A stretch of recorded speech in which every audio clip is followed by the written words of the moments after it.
जिस तरीके से बेरोजगारी का माहौल हिंदुस्तान में बढ़ा है, जब से नरेंद्र मोदी जी की सरकार आई है, उनकी रोजगार नीति, उनकी विदेश नीति सभी बिल्कुल विफल रही है। गुजरात के 3 नौजवान जो बालासिनोर के रहने वाले हैं, जो मुस्लिम समाज से ताल्लुक़ रखते हैं, दूसरे 12 जो लोग हैं वो हमारे हिंदू समाज के हैं, वो दीगर अलग अलग गुजरात के इलाकों से है। कुल 15 लोगों का अपहरण हुआ है, लेकिन उसको ना अखबारों में उसको तरजीह दी गई, ना गवर्नमेंट ने उसके बारे में कोई कोशिश की। जब इस बात का बालासिनोर के लोगों के सामने घटना आई उनके सामने, तो उन्होंने मेरा और विधायक इमरान खेड़ावाला का संपर्क किया। बात की गंभीरता को समझते हुए तात्कालिक जो था, तुरंत ही शक्ति सिंह गोहिल ने कहा कि उनके परिवारजनों को कहो कि मुझसे आकर के मिलें। शक्ति सिंह गोहिल ने तुरंत ही इस बात के लिए विदेश मंत्रालय में भी ईमेल किया और तुरंत ही प्रधानमंत्री को भी मध्यस्थता करने की ईमेल द्वारा उन्होंने अपील भी की। और सबसे बड़ी बात तो ये थी कि शक्ति सिंह गोहिल ने कहा कि अभी 22 तारीख से राज्यसभा और लोकसभा का सत्र फिर शुरू होने वाला है, तो इन मेरे जो गुजराती हैं, ये 15 जो मेरे गुजराती भाई बहन हैं, इनके लिए मैं तुरंत ही लोकसभा में, राज्यसभा में इस मुद्दे को उठाने का पूरा प्रयास करूंगा। सरकार जो है, उनकी जो नीति है इसमें बिल्कुल विफल रही है। सरकार सिर्फ बड़ी बड़ी बातें करती है, मोदी जी लच्छेदार भाषण देते हैं, उनके मंत्री लच्छेदार भाषण देते हैं, लेकिन कार्रवाई के नाम पे जीरो है। गुजरात का युवा धन आप देखो, कनाडा गया है, यूके जा रहा है, ऑस्ट्रेलिया जा रहा है, यानी अमेरिका जाने के लिए वो बॉर्डर क्रॉस करके गैर कानूनी तरीके से जाने के लिए, क्योंकि वो बेकारी से त्रस्त है। सत्ता के नशे में मदमस्त लोग वो बिल्कुल भी लोगों की परवाह नहीं करते, क्योंकि उनको पता है कि कितना भी कर लें, हम हिंदू मुस्लिम करके, हम धार्मिक ध्रुवीकरण की राजनीति करके हम हमारा वोट हत्या लेंगे, हम हिंदू मुस्लिम को लड़ा के हमारा वोट हत्या लेंगे। इसी वजह से आज ये देश की और राज्य की स्थिति बनी है कि लोगों के अंदर बेरोजगारी भी बहुत जबरदस्त बढ़ी है और कानून व्यवस्था जो बिल्कुल ध्वस्त हो गई। तो मैं तो आपके माध्यम से, आपने बहुत अच्छा इश्यू लेकर के आए, तो आप जो है लोगों से ये आगाह भी करो कि अपने बच्चों को जो आप विदेश भेज रहे हो, तो कम से कम पूरी बराबर तहकीकात कर लो, क्या वहाँ के मामलात हैं, उनके लिए सही जगह है या नहीं है, नौकरी है या नहीं है, उनकी रिहाइश है या नहीं है। बगैर सोचे समझे यहाँ की बेरोजगारी से त्रस्त, सरकार की नीति से त्रस्त होकर के अपने बच्चों को दोजख में, जहन्नम में धकेलने का काम मत करें। आप देख रहे हैं देश लाइव, देश की आवाज। अस्सलाम वालेकुम, आदाब, नमस्कार, सत श्री अकाल। देश लाइव में आपका स्वागत है। मैं हूं सहल कुरैशी और इस वक्त मेरे साथ में मौजूद हैं अहमदाबाद से कांग्रेस के पूर्व विधायक गयासुद्दीन शेख साहब। गुजरात का एक मामला सुर्खियों में आना चाहिए था, लेकिन गोदी मीडिया इस तरह की खबरों को दिखाता नहीं है कि कहीं ना कहीं ऐसी खबरों से गुजरात मॉडल की पोल खुलती है, बेरोजगारी की पोल खुलती है और नरेंद्र मोदी की विदेश नीति की पोल खुलती है। दरअसल गयासुद्दीन शेख साहब के पास में बालासिनोर से कुछ लोगों का कॉल आया, फ़ोन आया और बताया उनके परिवार के 3 लड़के, 3 लोग जिन्हें बैंकॉक बुलाया गया नौकरी का लालच देकर और उसके बाद उन्हें अगवा करके म्यांमार बॉर्डर पर ले जाया गया। और उसके अलावा गुजरात के ही दूसरे 12 लोग और हैं, गुजरात के अलग अलग जगहों के, जिन्हें श्रीलंका वो लोग गए थे और श्रीलंका में उन्हें जो है गिरफ्तार कर लिया गया है। ये विदेश नीति पर भी सवाल है, किस तरीके से रोजगार के लिए लोग भटक जाते हैं, ये भी सवाल है। इसी के लिए हम बात करेंगे गयासुद्दीन शेख साहब से। गयासुद्दीन साहब, जिस तरीके से जो बालासिनोर का जो मामला है, लोगों में, परिवार जो वाले हैं उनमें भय है, क्योंकि म्यांमार से कई ऐसे वीडियोस आते थे पहले, उसको लेकर सवाल उठ रहे हैं कि आखिरकार ये लोग कहाँ चले गए, कैसे इनको अगवा कर लिया गया। दूसरा, और जो लोग हैं जो श्रीलंका गए थे 12 लोग, उन्हें भी वहाँ पर अगवा कर लिया गया। सवाल कई सारे उठ रहे हैं, लेकिन गोदी मीडिया में यह खबर कहीं पर भी नहीं है।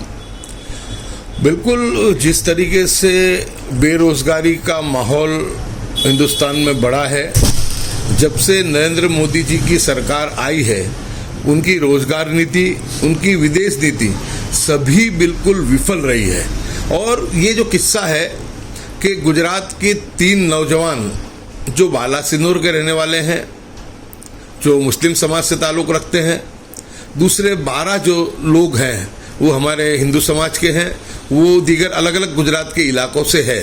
ये सब बातें सोशल मीडिया पर चल रही थी। उनके परिवारजन गुहार लगा रहे थे कि हमको जो है ये मदद करनी चाहिए कि हमारे जो बच्चे हैं उनको वापस जो है हिंदुस्तान लाया जाए। लेकिन उसको ना अखबारों में उसको तरजीह दी गई, ना गवर्नमेंट ने उसके बारे में कोई कोशिश की। जब इस बात का बालासिनोर के लोगों के सामने घटना आई उनके सामने, तो उन्होंने मेरा और विधायक इमरान खेड़ावाला का संपर्क किया कि हमारे 3 बच्चे इस तरीके से जो गए हुए थे थाईलैंड, उनको वहां से म्यांमार अपहरण करके ले जाया गया है। तो उस बात की गंभीरता को लेकर के हमारे जो बालासिनोर के हमारे कांग्रेस के आगेवान है समीर शेख, उनसे भी हमारा राब्ता हुआ और समीर शेख ने भी पूरी तहकीकात करके हमको ये बताया कि ये जो मामला है, ये पूरा मामला 3 बच्चे जो है उनका अपहरण हुआ है और कोई उनका पता ठिकाना मिल नहीं रहा है। कुछ उन्होंने कोशिशें करके ये बात को अपने घर वालों तक, अपने पेरेंट्स तक पहुंचाने की कोशिश की। जब ये बात मेरे और इमरान खेड़ावाला और समीर शेख के सामने आई तो हमने इस बात को हमारे संवेदनशील प्रदेश अध्यक्ष श्री शक्ति सिंह गोहिल के संज्ञान में इन बात को लाया और उनसे कहा हमने परसों कि शक्ति सिंह गोहिल ऐसा मामला है, 3 बालासिनोर के हैं और 12 दूसरे दीगर गुजरात के इलाकों के लोग, यानी कुल 15 लोगों का अपहरण हुआ है।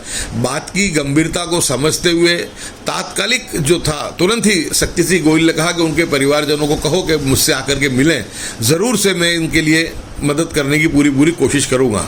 तो हमने हमारे जो बालासिनोर के सीनियर आगेवान हैं समीर शेख, वो जो बालासिनोर के जो लोग थे जिनका अपहरण हुआ, उनके पेरेंट्स, उनको लेकर के शक्ति सिंह जी गोहिल साहब के पास हमारे प्रदेश कार्यालय पर आए।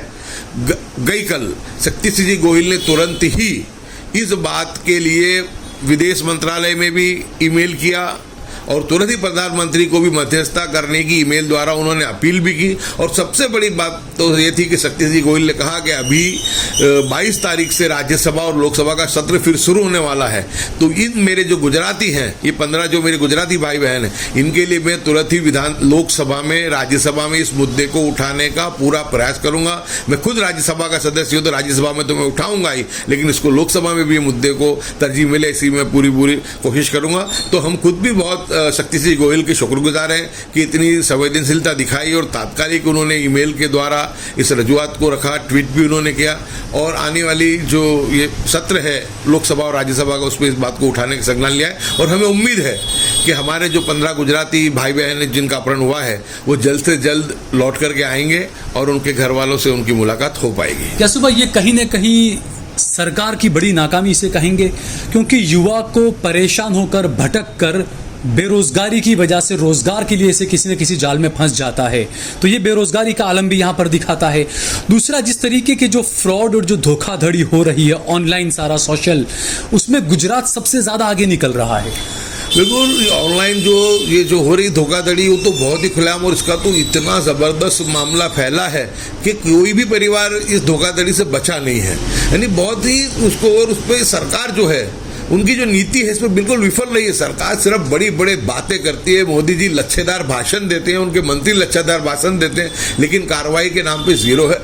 गुजरात का युवा धन आप देखो, कनाडा गया है, यूके जा रहा है, ऑस्ट्रेलिया जा रहा है, यानी अमेरिका जाने के लिए वो बॉर्डर क्रॉस करके गैर कानूनी तरीके से जाने के लिए, क्योंकि वो बेकारी से त्रस्त है, वो लोग जा रहे हैं। लोग जो कनाडा की और अमेरिका की बॉर्डर पे अपनी जानें गंवा रहे हैं। कितने गुजराती लोगों का जो है वो इस तरीके से जाने के लिए, वहाँ जब उन्होंने गैर कायदे से तरीके से जाने की कोशिश की तो उनकी मृत्यु हुई है।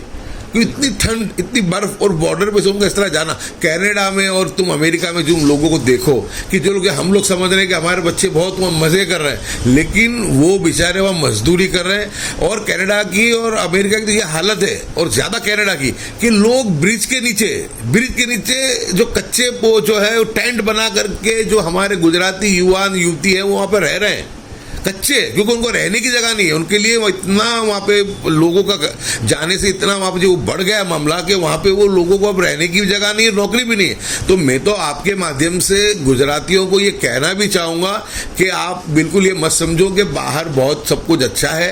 ठीक है, जो बहुत ही हाई क्वालिफाइड हैं या अपनी क्षेत्र में एक्सपर्ट हैं, उनके लिए कुछ, जब अगर सामने से ये गवर्नमेंट बुलाती है बाहर की, अमेरिका हो, यूके हो या कनाडा, तो उनके लिए तो कोई स्थान है। लेकिन जो लोग बेकारी की वजह से त्रस्त होकर कि 10 साल से जिस तरीके से देश की स्थिति बनी है और युवा बेकार हुआ है, तो बेकारी की वजह से लोग जो रोजी की तलाश के लिए वहां जा रहे हैं कि जो यानी कि इतनी उनकी क्वालिटी नहीं है कि वो वहां पर जाकर के कोई अच्छी बड़ी जॉब ले सके, तो वो लोगों की हालत बहुत बुरी हालत है। वो वहां पे मजदूरी कर रहे हैं, हम समझ रहे हैं कि वो लोग जाके वहां पे मौज मजे और फॉरेन में रह रहे हैं, लेकिन ऐसा नहीं है। उनके बार बार वीडियो आते हैं, बार बार वहां से लोग वीडियो वायरल भी करते हैं, बताते भी हैं कि क्या वहां की नीति है और क्या वहां पे लोगों की स्थिति है। જેને લાગતું હોય ને કે ભાઈ બહુ લંડન ની અંદર કે વિદેશમાં ગમે ત્યાં કેનેડા અમેરિકા ને બહુ જોબ છે, તો ઈ જોબ કેવી છે હું તમને બતાવું કે જો આ બધો વિસ્તાર છે ને આ બધા ગુજરાતી જ છે। આ જેટલા ટેન્ટ દેખે ને બધા ગુજરાતી છે। અહીંયા ફોર્મ્યુલા 1 ની રેસ છે અને આ બધા છે ને અહીંયા લેબર વર્ક કરવા આવ્યા છે, ફિલ્ડ જોબ નહીં। કોક એમકોમ કરેલા છે, કોક આમાં એમફિલ થયેલા છે અને કોક એમ બીકોમ કરીને બધા આવ્યા છે। આ બધાને પૂછી લો ભાઈ, આ બધા ગુજરાતી જ છે। પૂછી લો ભાઈ, તમે શું કામ આવ્યા છો અહીંયા? આ બધા મજૂરી કરવા જ આવ્યા છે। અહીં કઈ છે નહીં, એટલે જેને બહુ હવા હોય ને કે ભાઈ લંડન જઈને અમે આમ ઉખાડી લેવું ને આમ કરી લેવું, અહીં કાંઈ નથી, આવું જ છે। જેમ આપણે ગોધરા બાજુથી ને યુપી બાજુથી બધા આવે છે ને મજૂરો બધા, એમ અહીંયા આ બધા આપણે અહીંયા ઈ જ છે। અંગ્રેજોની જેવી ગુલામી હતી ઈ જ છે। એટલે ખોટા વેમમાં ન રહેવું કે અમને ફિલ્ડ વર્ક મળી જાય। 2% લોકો ત્યાં ફિલ્ડ વર્ક કરે છે, બાકી બધા મજૂર જ છે। सरकार को जागना चाहिए। ये जो फ्रॉड हो रहा है सोशल मीडिया की इसके माध्यम से भी, और उसको भी इनको रोकना चाहिए, उस पर कड़क सख्त कार्रवाई कानूनी करनी चाहिए और युवाओं को रोजगार जो है हिंदुस्तान में मुहैया कराना चाहिए।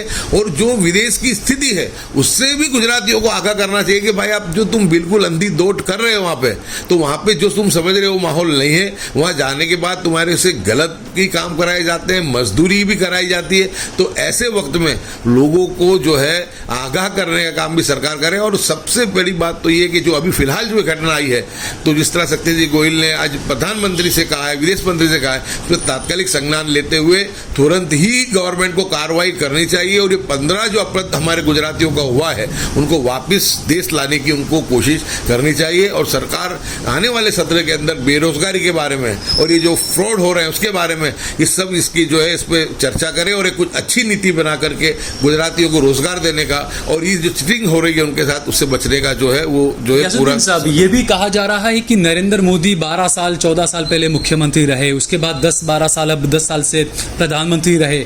अब ये लोग कह रहे हैं गुजरात के कि गुजरात के युवाओं के सामने मोदी ने 2 ही रास्ते छोड़े हैं कि या तो आत्महत्या कर लो या विदेश चले जाओ। बिल्कुल, मैं मानता हूं कि परसों ही सूरत में 24 घंटे में 15 आत्महत्या हुई है। यानी क्रिमिनल रिकॉर्ड भी यहाँ का जो है क्राइम रिकॉर्ड भी बढ़ता जा रहा है, अपहरण की घटनाएं बढ़ती जा रही हैं, खून की घटनाएं बढ़ती जा रही हैं। लॉ एंड ऑर्डर की तो कोई सिचुएशन ही नहीं है। यानी कोई जो है पूरी की पूरी जो गुजरात सरकार है वो लॉ एंड ऑर्डर संभालने में बिल्कुल नाकामयाब है। सरकार बिल्कुल फेल है। आप देखोगे कोर्ट को बार बार कहना पड़ता है। राजकोट की जो कमनसीब घटना बनी जहाँ पे इतने से लोग जिंदा जल गए, उसके लिए भी कोर्ट को फटकार लगानी पड़े, हरनी बोट कांड के लिए फटकार लगानी पड़े। तो देखो उसमें भी कहा कि IAS अधिकारियों के खिलाफ तुम कार्रवाई करो। यानी तो आप देखिए, तो जो मोरबी घटना हुई थी, जो ब्रिज गिरा था, उसके लिए भी हाईकोर्ट को फटकार लगानी पड़ी। यानी सदंतर गुजरात सरकार जो है सरकार चलाने में फेल है। 156 सीट लाने के बाद तो सरकार का जो परफॉर्मेंस है बिल्कुल ही ध्वस्त हो गया है, बिल्कुल ही गिरा है। और ये सिचुएशन है कि अब हाईकोर्ट को और विपक्ष को ही हर बात को उठाना पड़ता है, उस बात को करना पड़ता है। लेकिन जो है सत्ता के नशे में मदमस्त लोग वो बिल्कुल भी लोगों की परवाह नहीं करते, क्योंकि उनको पता है कि कितना भी कर लें, हम हिंदू मुस्लिम करके, हम धार्मिक ध्रुवीकरण की राजनीति करके हम हमारा वोट हत्या लेंगे, हम हिंदू मुस्लिम को लड़ा के हमारा वोट हत्या लेंगे। इसी वजह से आज ये देश की और राज्य की स्थिति बनी है कि लोगों के अंदर बेरोजगारी भी बहुत जबरदस्त बढ़ी है और कानून व्यवस्था जो बिल्कुल ध्वस्त हो गई। तो मैं तो आपके माध्यम से, आपने बहुत अच्छा इश्यू लेकर के आए, तो आप जो है लोगों से ये आगाह भी करो कि अपने बच्चों को जो आप विदेश भेज रहे हो तो कम से कम पूरी बराबर तहकीकात कर लो, क्या वहाँ के मामलात हैं, उनके लिए सही जगह है या नहीं है, नौकरी है या नहीं है, उनकी रिहाइश है या नहीं है। बगैर सोचे समझे यहाँ की बेरोजगारी से त्रस्त, सरकार की नीति से त्रस्त होकर के अपने बच्चों को दोजख में, जहन्नम में धकेलने का काम मत करें। पूरी तहकीकात करने के बाद विदेश भी भेजें और जो है सरकार भी इस पर संज्ञान लेते हुए पूरी जो है गाइडलाइन इसके बारे में जाहिर करे और लोकसभा में इसके लिए नई नीति भी बनाई जाए। ठीक है गैस भाई, बहुत बहुत शुक्रिया हमसे बातचीत करने के लिए।